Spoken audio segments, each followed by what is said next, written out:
மதுரை அருகே இறந்து போன ஜல்லிக்கட்டு காளையை கிராம மக்கள் மேளதாளம் முழங்க ஊர்வலமாக எடுத்துச் சென்று அடக்கம் செய்தனர். மதுரை மாவட்டம் மேலூர் தாலுகாவில் சருகுவலையப்பட்டி கிராமத்தில் உள்ள வீரகாளியம்மன் கோவிலுக்கு சொந்தமான கோவில் ஜல்லிக்கட்டு காளை உடல் நலக்குறைவால் இறந்தது. இதனால் அந்த கிராமமே சோகத்தில் மூழ்கியது. இறந்த காளையை தள்ளுவண்டியில் வைத்து அதற்கு மாலைகள், வேஷ்டி, துண்டுகள் அணிவித்து ஊர்வலமாக கொண்டு வந்தனர். மேளதாளங்கள் முழங்க இறந்த காளையின் ஊர்வலம் நடந்தது.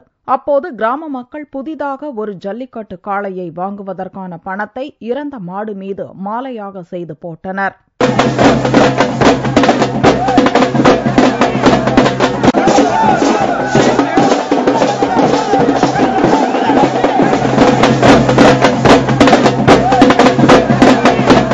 கடந்த 20 ஆண்டுகளாக சருகுவலையப்பட்டி கிராம மக்களால் வளர்க்கப்பட்ட இந்த காளை ஜல்லிக்கட்டு போட்டியில் பங்கேற்று விலை மதிப்பு மிக்க பொருட்களை பரிசாக பெற்றுள்ளது. கிராம விளைநிலத்தில் இந்த மாடு சாப்பிட்டால் அந்த ஆண்டு அந்நிலத்தின் உரிமையாளருக்கு அதிக மகசூல் கிடைக்கும் என்பதும் இப்பகுதி மக்களின் நம்பிக்கை. கோயில் மாடு இறந்ததுனால எங்க ஊரே சோகத்தில் மூழ்கி கொண்டிருக்கு.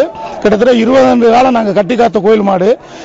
சில மாவட்டங்கள் எங்க தமிழ்நாட்டில் முழுக்க ஒரு 3/4 மாவட்டங்கள் வந்து தமிழ்நாட்டில் பேர் போன மாடு. இந்த மாடு இறந்ததுனால எங்க ஊர் பொதுமக்களும் விவசாயிகளும் எல்லா கிராம எல்லாமே சேர்ந்து இன்னைக்கு ஒரு சோகத்தில் மூழ்கி எங்களுக்கு மன வருத்தம் ரொம்ப மனம் இருக்கு. 2வது இதோட மிக சிறப்பு என்னன்னு கேட்டா, ஒவ்வொரு விவசாய நிலத்திலையும் கொஞ்சம் சாப்பிடணும்னு எல்லா விவசாயியும் எதிர்பார்க்கக்கூடிய இந்த கோயில் மாடு. அவர் சாப்பிட்டா நல்லா மகசூல் வருங்கிறது எங்களுடைய எதிர்பார்ப்பு.